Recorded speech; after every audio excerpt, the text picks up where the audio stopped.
I call Rahui Katani. Thank you, Mr Speaker. It's a pleasure to stand and speak on this third reading of the Motor Vehicle Sales Amendment Bill, especially following the former Minister, and to hear the details that she was able to give around this bill. Of course, the purpose of the bill is pretty straightforward, to promote and protect car buyers, and that is an honourable goal, and one which is consistent with other bills that have gone through this House under urgency, such as protecting the rights of investors by focusing on standards for financial advisors. The bill amends the process for motor vehicle traders to renew their annual registration, and it also extends the range of people banned from car trading. This makes pretty good sense to us, that those who stoop to give false registration information or those who have lapsed registrations should not be rewarded with opportunities to trade. So the Māori Party is pleased to support this bill all the way through and will continue to do so. However, I do have a couple of concerns about it.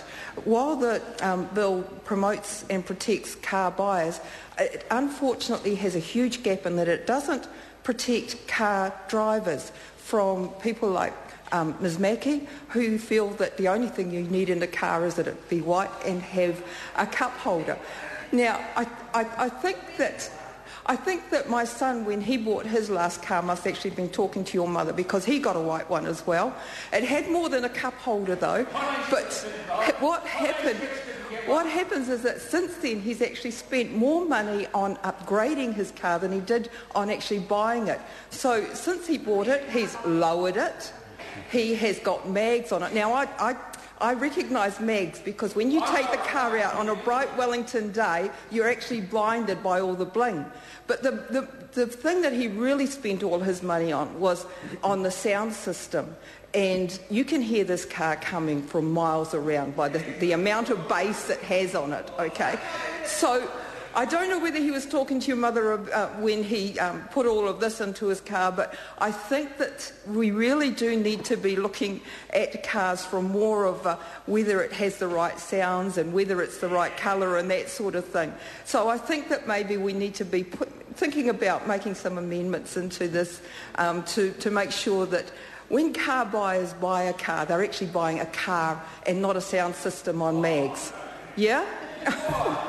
But I do have other concerns. I know it's a bit late now, but next time.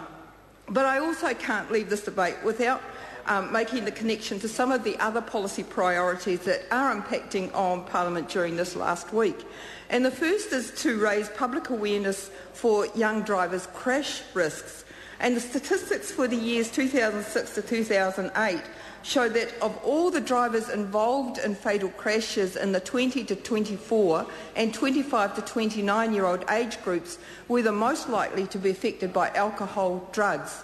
And to this end, we support the need to improve road safety education available to young people and to increase access to it. So, somewhere hopefully we'll be able to deal with that.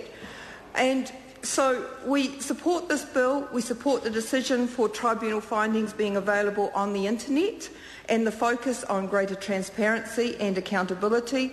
It's about a better deal for consumers and keeping the traders honest. This will help consumers in disputes which relate to misrepresentations about the condition of vehicles for sale and provide some protection from unsafe traders. And we're particularly aware of the requirement for traders to display a consumer information notice on vehicles.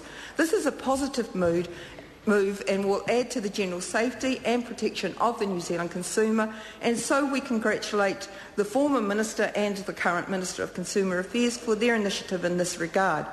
We're supportive of the bill and its consumer focus, and we only want to make the point that, of course, there are many other initiatives that we must promote and uphold as part of any approach to keep New Zealanders safe on the road.